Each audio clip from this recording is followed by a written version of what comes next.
Assalamualaikum warahmatullahi wabarakatuh. Kami dari kelompok 5 akan memberitahukan hasil diskusi kami tentang menganalisis pasar bisnis.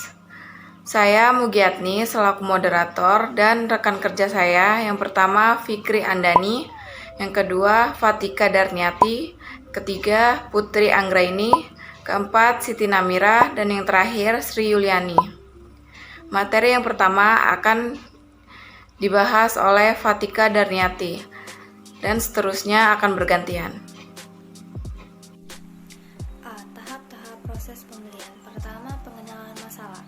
Proses pembelian dimulai ketika seseorang di dalam perusahaan menyadari adanya masalah atau kebutuhan yang dapat diatasi dengan cara memperoleh barang atau jasa. Proses ini dapat dipicu oleh stimulus internal atau eksternal. Stimulus internal biasanya berupa keputusan perusahaan untuk mengembangkan produk baru, sehingga memerlukan peralatan baru atau adanya mesin yang rusak sehingga dibutuhkan suku cadang baru. Atau bahan yang dibeli ternyata tidak memuaskan, sehingga perusahaan ingin mencari pemasok lain. Secara eksternal, pembeli mungkin mendapatkan ide-ide baru di pameran dagang, melihat iklan, atau menerima telepon dari wiraniaga yang menawarkan produk yang lebih baik. Yang kedua, deskripsi kebutuhan umum dan spesifikasi produk. Pembeli menentukan karakteristik umum dari barang yang diperlukan berikut kuantitasnya. Untuk barang-barang standar, hal ini sederhana. Untuk barang-barang kompleks, pembeli akan bekerjasama dengan pihak lain, pengguna untuk mengidentifikasikan karakteristik seperti kehandalan, durabilitas, atau harga. Pemasar bisnis dapat membantu dengan menerangkan bagaimana produk mereka memenuhi atau bahkan melebihi kebutuhan pembeli. 3. Pencairan pemasok.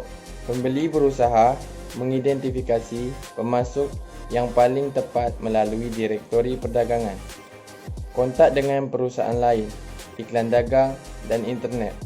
Mulai maraknya pembelian melalui internet mempunyai implikasi yang luas bagi pemasok dan akan mengubah bentuk pembelian di tahun-tahun mendatang. 4. Pengumpulan proposal. Pembeli mengundang pemasok yang lolos untuk menyerahkan proposal. Jika barang yang dicari kompleks atau mahal, pembeli akan meminta proposal tertulis yang rinci dari setiap pemasok tersebut. Setelah mengevakuasi proposal, pembeli akan mengundang beberapa pemasok untuk melakukan presentasi resmi. Pemasok atau vendor. Sebelum memilih pemasok, pusat pembelian akan menyebutkan atribut pemasok yang diinginkan dan menunjukkan mana yang menjadi prioritas. Untuk menentukan peringkat dan mengidentifikasi pemasok yang paling menarik, pusat pembelian harus memutuskan berapa pemasok yang digunakan perusahaan, mulai semakin mengurangi jumlah pemasok. Perusahaan ingin pemasok atau vendor terpilih, dan mereka akan bertanggung jawab atas sistem komponen yang lebih besar. Semakin mereka menurunkan harga setiap tahun sebesar persentase tertentu. Perusahaan pengembangan produk dan menghargai saran mereka. Bahkan ada kecenderungan menuju sumber pengandaan tunggal. 6. Spesifikasi pesanan rutin.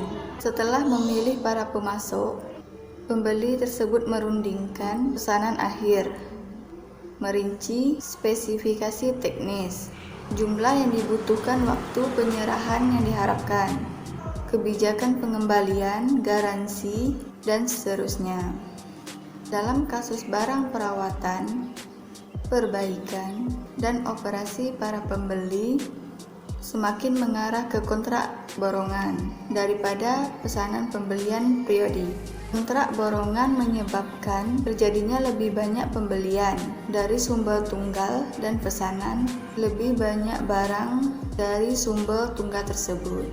Sistem itu lebih mendekatkan pemasok ke pembeli dan mempersulit pemasok luar jika pembeli tidak puas dengan harga, mutu, dan pelayanan pemasok tersebut. Ketujuh, ada peninjauan kinerja. Pembeli meninjau kinerja pemasok terpilih menggunakan salah satu metode ini. Yang pertama, pembeli dapat menghubungi pengguna akhir dan meminta penilaian. Kedua, pembeli juga dapat menentukan peringkat pemasok berdasarkan kriteria menggunakan metode nilai timbang. Yang ketiga, pembeli dapat menggabungkan biaya kinerja yang buruk untuk biaya pembelian yang disesuaikan termasuk harga. Ini membuat pembeli dapat melanjutkan, memodifikasi, dan mengakhiri hubungan pemasok. Kedelapan, penilaian kerja. Proses di mana pembeli dapat menilai kerja pemasok dan memutuskan untuk melanjutkan, memodifikasi, atau bahkan meninggalkan suatu kesepakatan. Pembeli juga dapat menilai pemasok berdasarkan kriteria dengan menggunakan penilaian tertimbang. Penilaian kerja juga dapat mengarahkan pembeli dan memonitor variabel-variabel yang sama dengan yang digunakan pembeli atau pemakai produk. B. Mengelola hubungan pelanggan bisnis ke bisnis. Pemasaran bisnis harus membentuk ikatan dan hubungan yang kuat dengan pelanggan mereka. Pemasaran bisnis juga harus dapat memberikan nilai tambah kepada pelanggan mereka.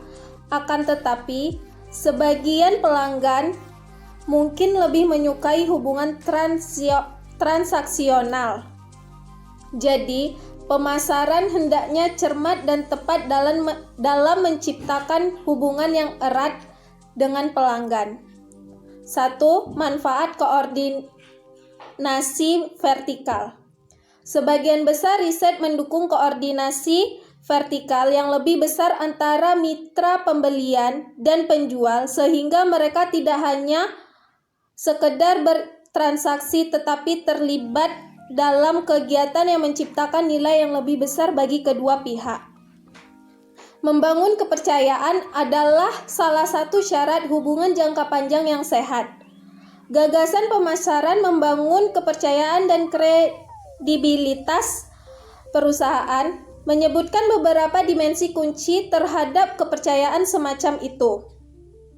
Pengetahuan yang khusus dan relevan dengan mitra hubungan yang merupakan penting dalam kekuatan ikatan antara perusahaan bermitra. 2. Hubungan bisnis, resiko, dan oportunisme. Investasi khusus adalah pengeluaran yang dirancang khusus untuk perusahaan tertentu dan mitra rantai nilai.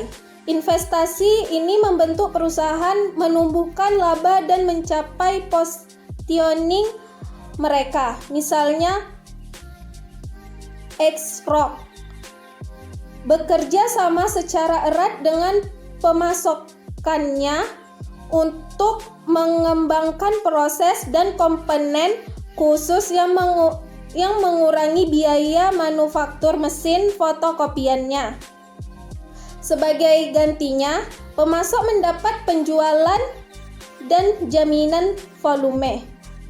Pemahaman tentang pertumbuhan pelanggan mereka yang lebih baik dan posisi yang kuat dengan X-Rock untuk penjualan di masa yang akan datang. C. Pasar lembaga dan pemerintah. Ada dua pasar utama, yaitu A. Pasar institusi, terdiri dari sekolah, rumah sakit, rumah jompo, dan institusi lain yang menyediakan barang dan jasa bagi orang-orang yang mereka pelihara. Setiap institusi mempunyai sponsor dan tujuan yang berbeda. Pasar institusi memiliki ciri anggaran yang rendah dan pelanggan yang sudah pasti. Banyak pemasar mendirikan divisi terpisah untuk melayani ciri dan kebutuhan khusus pembeli institusi. B. Pasar pemerintah. Unit pemerintah federal, negara bagian, dan lokal yang membeli atau menyewa barang dan jasa guna menunaikan fungsi utama pemerintah. Biasanya meminta pemasok mengajukan penawaran, dan biasanya mereka memberikan kontrak kepada pemasok yang menawarkan harga terendah. Umumnya lebih menyukai pemasok domestik daripada pemasok asing. Sebagian besar pemerintah akan memberikan pemasok panduan yang lengkap yang menerangkan cara jual kepada pemerintah. Kriteria non-ekonomi juga memainkan peranan dalam pembelian pemerintah. Sekian dari kelompok kami. Terima kasih. Wassalamualaikum warahmatullahi wabarakatuh.